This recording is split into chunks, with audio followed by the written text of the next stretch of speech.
पालिकेसाठी उमेदवारी अर्ज मागे घेण्यासाठी अर्धा तास शिल्लक। बंडखोरी करत उमेदवारी अर्ज दाखल करणाऱ्यांची समजूत काढण्याची पक्षांना शेवटची संधी।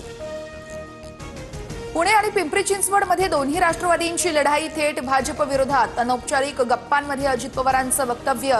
पालिका निवडणुकांसाठी अजित पवारांकडून जोरदार नियोजन। मुख्यमंत्र्यांचा थेट नाराजांसोबत संवाद। अर्ज मागे घेण्याचा आजचा शेवटचा दिवस असल्यानं प्रमुख नेत्यांकडून बंडखोरांची मनधरणी सुरू। आदित्य ठाकरे शिवतीर्थ निवासस्थानी। थोड्याच वेळात सेना भवनमध्ये ठाकरेंच्या सेनेची बैठक। मुंबईतील उमेदवारांना आदित्य ठाकरे आणि अमित ठाकरे मार्गदर्शन करणार। भाजपातील बंडखोरी रोखण्यासाठी गिरीश महाजन नाशिकमध्ये। अपक्षांना थांबवण्याचं गिरीश महाजनांसमोर मोठं आव्हान।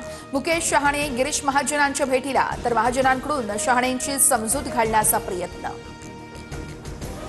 नागपुरात 2.5 तासांच्या हाय व्होल्टेज ड्रामानंतर किसन गावंडे यांचा अर्ज अखेर मागे। अर्ज मागे न घेण्यासाठी समर्थकांनी गावंडेंना काही वेळ घरामध्ये कोंडलं। आता आरपारची लढाई म्हणत भाजपचे नेते दत्ता केळुसकर बंडखोरीवर ठाम। केळुसकर यांची समजूत काढण्याचा भाजपचा प्रयत्न। विनायक डेहनकर यांनी बंडखोरी करत अपक्ष अर्ज भरल्यानं भाजपच्या अर्चना डेहनकर पतीचे घर सोडून भावाच्या घरी।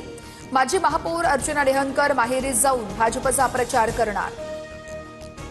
दक्षिण मध्य मुंबईतून भाजपात 27 जणांची बंडखोरी करत अपक्ष उमेदवारी अर्ज। नीरज पाठक, अमित शेलार, शिल्पा केळुसकर, जयश्री खरात यांचा अर्ज दाखल।